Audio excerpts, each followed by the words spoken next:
Morning, everyone. This week, the House continues its focus on the people's priorities. Today and tomorrow, we're acting on reforms to empower parents and local schools, reforms so that more of our students can get access to a quality education. Yesterday, with more than 400 votes, we passed a bipartisan plan to expand college savings accounts. You need to remember that last month, the President proposed taxing these very accounts. Well, now we have a chance to expand them and give more middle-class families a real peace of mind. And I hope the President will work with us to get this finished. Last November, President Obama announced a series of sweeping executive actions on immigration. In doing so, he completely reversed his own opinion. Remember that 22 times the President said he didn't have the authority to do what he eventually did, and that is to exceed his constitutional authority. So on January the 14th, the House passed a bill to fund the Department of Homeland Security and to block the President's executive overreach with regard to immigration. On February the 3rd, Senator McConnell tried to begin debate on the House bill. Senate Democrats blocked the debate on that day, and they've blocked debate on the bill 3 times since then. So be clear, they weren't voting against the bill. They're voting to block debate on the bill. I just think it's outrageous that Senate Democrats are using Homeland Security funding for blackmail to protect the actions of the President, where the President himself said he didn't have the authority to do this.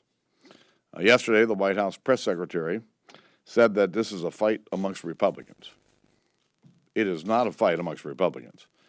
All Republicans agree that we want to fund the Department of Homeland Security and we want to stop the President's executive actions with regard to immigration.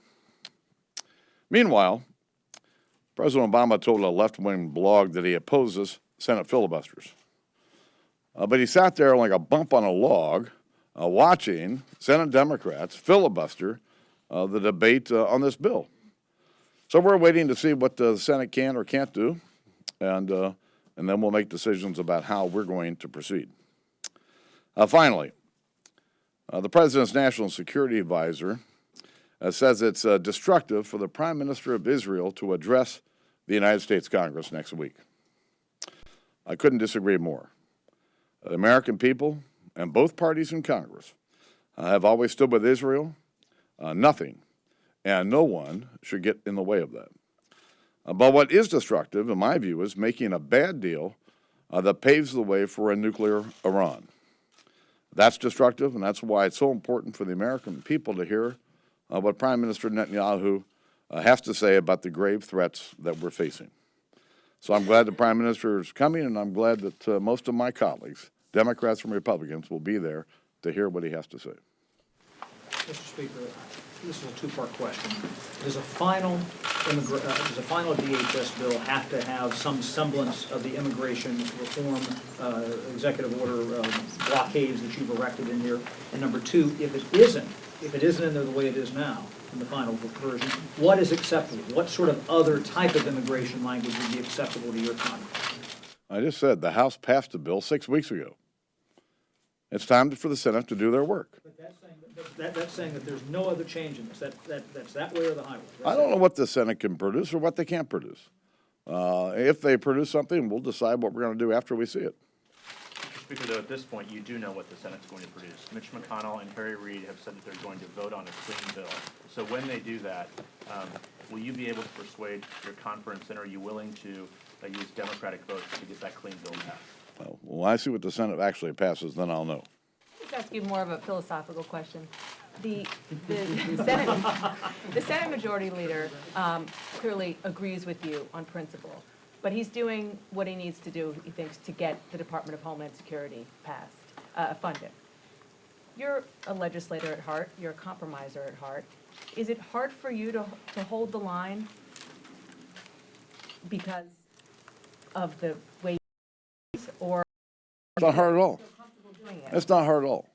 The President said 22 times that he did not have the authority to make these changes in law, and yet he did it anyway.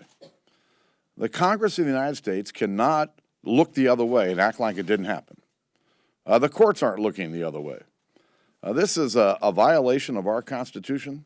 It's a violation of the balance of powers in our Constitution, and it needs to be addressed, and we're doing it. Is it worth shutting down the Homeland Security Department over? We have passed a bill to fund the department. Do you feel that your speakership is being challenged yet again? with No, some- heaven's sakes, no, not at all. Do you, the courts, as you said, have stopped this policy, at least temporarily. At least temporarily. Isn't that enough? Do you think that's enough? And how do you balance that with a shutdown of the Department of Homeland Security? Well, listen, the president's executive action, at least temporarily. But having said that, I think there's a role for Congress to play in defending the Constitution and upholding the rule of law, and we intend to do that. Homeland Security funding runs out on Friday night. Are we less safe as a nation? If ands and buts were candy and nuts, every day would be Christmas. Jay Johnson says, We passed a bill to fund the Department of Homeland Security 6 weeks ago. 6 weeks ago. It's time for the Senate to act. but Jay Johnson says we're less safe. Is he wrong? We passed a bill to fund the department 6 weeks ago. I mean, well, how many times do I have to say it?